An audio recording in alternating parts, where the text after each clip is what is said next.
Good morning to all. My name is Ron Hermanson. My business is Cruise Holidays, part of the Travel Leaders Network. I'm a longtime member of the Chamber Board and chair of the Civic Affairs Forum initiative that we have. Before Matt introduces our distinguished guests, I want to say in a welcome we welcome you on behalf of the Walnut Creek Chamber of Commerce and Visitors Bureau, and in particular our president and CEO Bob Guichard and staff, our board of directors, our civic affairs steering committee. I'm not going to go through all the names, give us more time this morning, but we couldn't do this without the support of a lot of folks. And we are joined this morning, at least as if advanced registrations say anything, by at least 8 members of the Chamber Board, 4 members of City Council. We have some distinguished guests, visitors this morning. Also, we have Kathy Hemingway from Walnut Creek Downtown, Contra Costa BART Director Deborah Allen, and a number of other folks. We welcome all of you to this forum. And Matt, I'll let you take it away to introduce our guests this morning. Thank you, Matt. Thank you very much, Ron. Yes, so Matt Guichard, I'm the moderator for this very important session that we have. As you know, this is the Civic Affairs Committee of the Walnut Creek Chamber of Commerce and the Visitors Bureau. And we have our new police chief, Jamie Knox, who has agreed to appear here today, and we're looking forward to having a discussion with him. And rather than spending a lot of time introducing him, I'm going to talk about he's a Roseville native, and then worked at Rockland PD, spent some time in Novato, in San Leandro, and we were lucky enough to entice him to Walnut Creek. And he has been here, still getting to know the town a bit, but I'm going to ask him to give us a little deeper background about him, about himself, let us know, and then we'll get into some more pertinent discussion. So Chief Jamie Knox of the Walnut Creek Police Department. Well, good morning, and thank you, Matt. It's a pleasure to be here. I thought you were going to give a brief bio. That was very brief.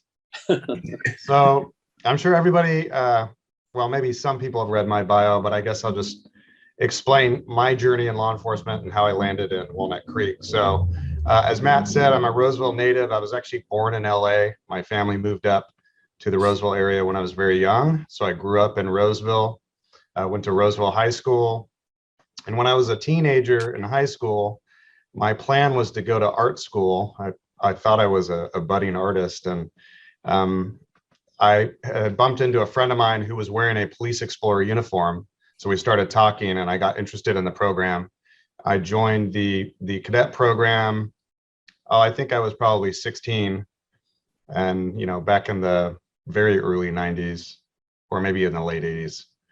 Can't remember, it's all a blur. And I got hooked on volunteering for the community that I lived in and I grew up in.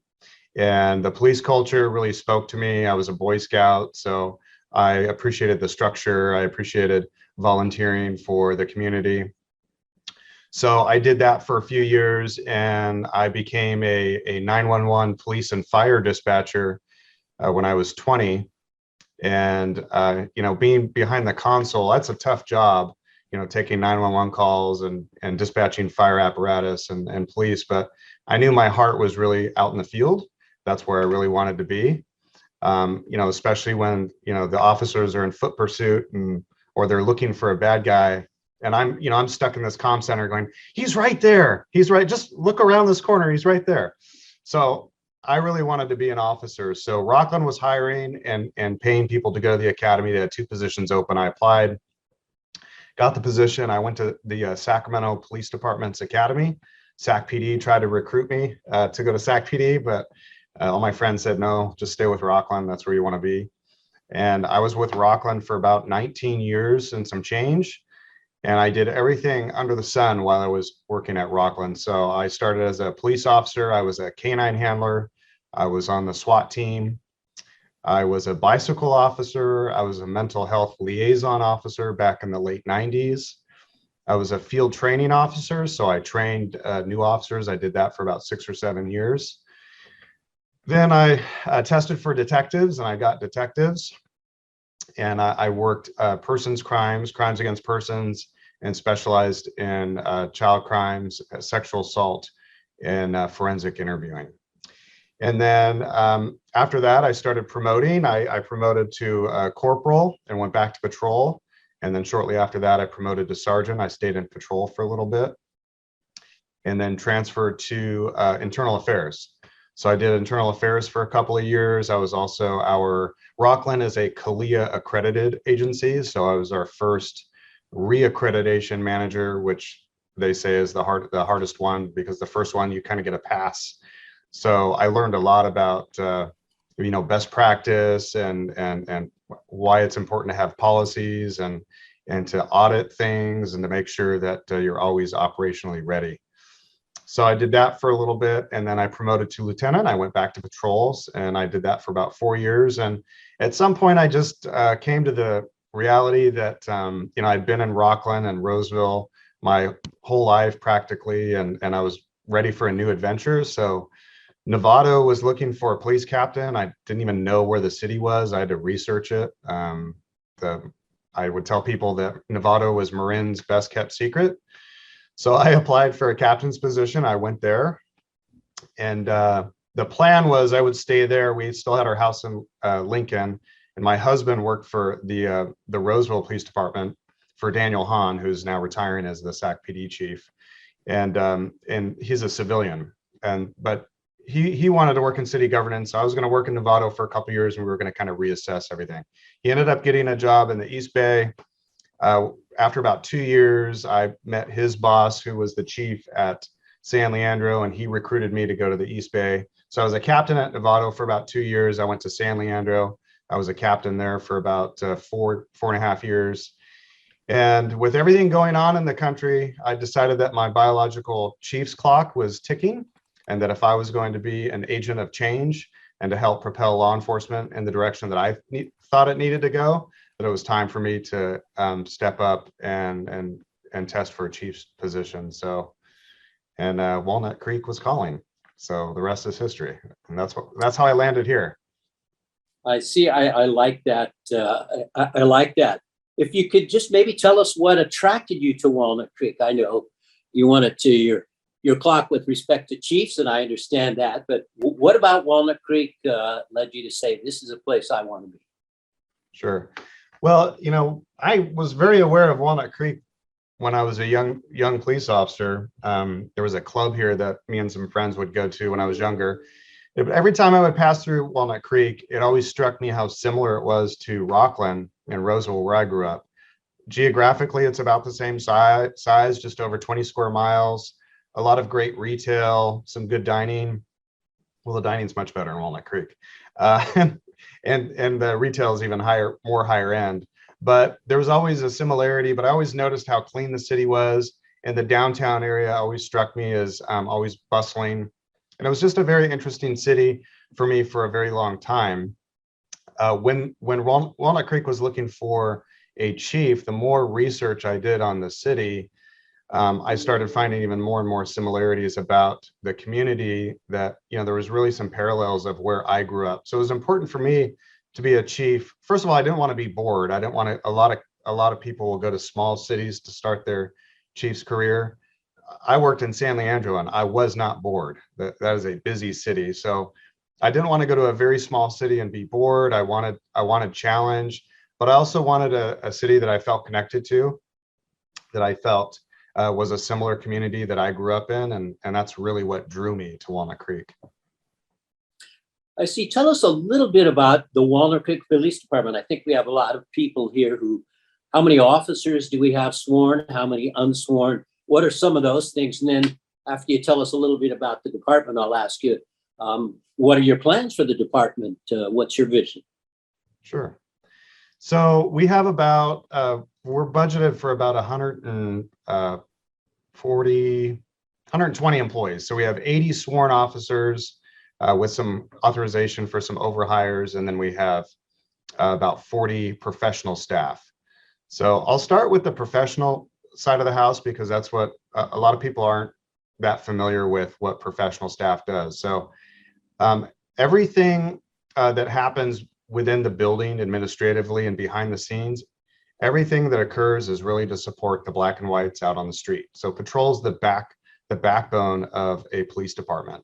But our professional staff, they do everything else from, paying the bills to, making sure the lights are on, making sure that our officers are going to training, making sure that we're intaking all of the records and processing them appropriately, evidence processing and safekeeping and chain of custody, crime scene investigation, and basically everything that you don't see out in the field. So we have a few different units and bureaus within our police department that support operations. And just from the 30,000 foot level, many cities are structured very similarly to Walnut Creek. That was another thing that drew me to Walnut Creek, is the organizational structure was something I was very familiar with.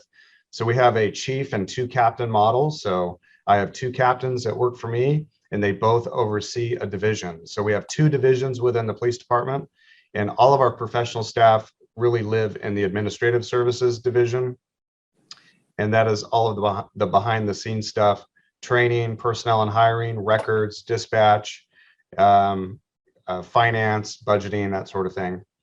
And there's the big units within the administrative division is the communications unit, which is dispatch, answer 911, all of the business calls, and tell the cops where to go and what to do. Now, we don't dispatch for fire, so anytime a medical emergency comes in or a call about a fire or the needs of a fire department, we transfer that over to the county. And then the other big division is records, which is a huge part of what we do. The amount of records keeps growing in volume from when I first started. So people don't think about body cam footage. That is a record now. It's a digital record, and everybody wears a body camera who works in the field. So it's a tall order to keep track of all of that stuff, and to produce those records for the district attorney if it's a criminal case, things like that, or a Public Records Act request. And then in operations, it's everything that you see out in the field. Primarily, the big unit is patrol, that they have the lion's share of personnel. But we also have some other ancillary and specialty units kind of sprinkled in there. So we have a traffic unit, which is kind of very small right now. We only have 2 members of that unit just because of staffing. We have an ancillary unit, which is our EOD team, which stands for Emergency Ordnance Disposal, which is our bomb unit. It's the only one in the county, and we're very busy. They get surprisingly quite a few calls. We know we're in the Bay Area, but it's a great resource, and that really puts Walnut Creek on the map too. So we're really known for our premier bomb team. And we have canines here. So we have 3 police canines that all work patrol.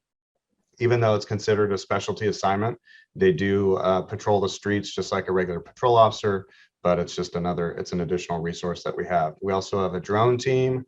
So many times there'll be an officer out in the field that can deploy a drone very quickly to aid in a field search for either a missing person or a suspect who has fled from us.